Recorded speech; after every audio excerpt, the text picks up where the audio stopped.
బాలీవుడ్లో ఇటీవల విడుదలై భారీ విజయాన్ని సాధించిన సినిమా చావా.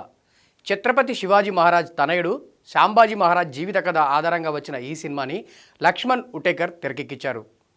విక్కీ కౌశల్ హీరోగా వచ్చిన ఈ సినిమాలో నేషనల్ క్రష్ రష్మిక మందన హీరోయిన్గా నటించింది. అసలు ఏ మాత్రం అంచనాలు లేకుండా ప్రేక్షకుల ముందు వచ్చిన ఈ సినిమాకి ఆడియన్స్ అద్భుతమైన విజయాన్ని అందించారు. కేవలం 3 రోజుల్లోనే 150 కోట్లకు పైగా వసూళ్లు సాధించిన ఈ సినిమా ఇప్పటివరకు 400 కోట్లకు పైగా వసూలు సాధించి ఈ ఇయర్లో బాలీవుడ్ నుంచి వచ్చిన బిగ్గెస్ట్ హిట్గా నిలిచింది చావా. రోజు రోజుకి పెరుగుతున్న ప్రేక్షక ఆదరణతో ఈ సినిమాకు సంబంధించిన కలెక్షన్స్ అంతంతకు పెరుగుతూనే వస్తున్నాయి.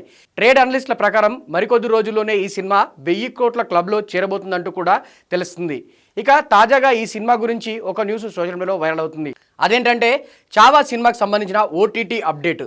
ఈ సినిమా విడుదల ఇప్పటికీ 3 వారాలు గడుస్తుంది. ఈ నేపథ్యంలోనే తాజాగా ఈ సినిమాకు సంబంధించిన ఓటీటీ గురించి ఒక న్యూస్ వైరల్ అవుతుంది. నిజానికి ఈ సినిమాకు సంబంధించిన ఓటీటీ ఒప్పందం జరిగినప్పుడు సినిమా ఫ్లాప్ అయితే నెల రోజుల్లో, హిట్ అయితే 8 వారాల తర్వాత ఈ సినిమాని ఓటీటీలోకి తీసుకురావాలని ఒప్పందం కుదుర్చుకున్నారంట. ఈ సినిమా ఓటీటీ హక్కులను ప్రముఖ సంస్థ నెట్ఫ్లిక్స్ సొంతం చేసుకున్న విషయం తెలిసిందే. ప్రస్తుతం ఉన్న సమాచారం మేరకు ఏప్రిల్ మొదటి వారంలో ఈ సినిమా ఓటీటీలోకి వచ్చే అవకాశం ఉందంటూ తెలుస్తుంది.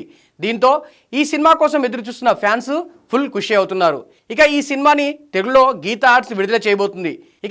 త్వరలోనే తెలుగులో గీతా ఆర్ట్స్ విడుదల చేయబోతుంది. ఇప్పటికీ మరి నార్త్లో భారీ విజయాన్ని సాధించిన ఈ సినిమా సౌత్లో ఎలాంటి విజయాన్ని సాధిస్తుందనేది చూడాలి మరి.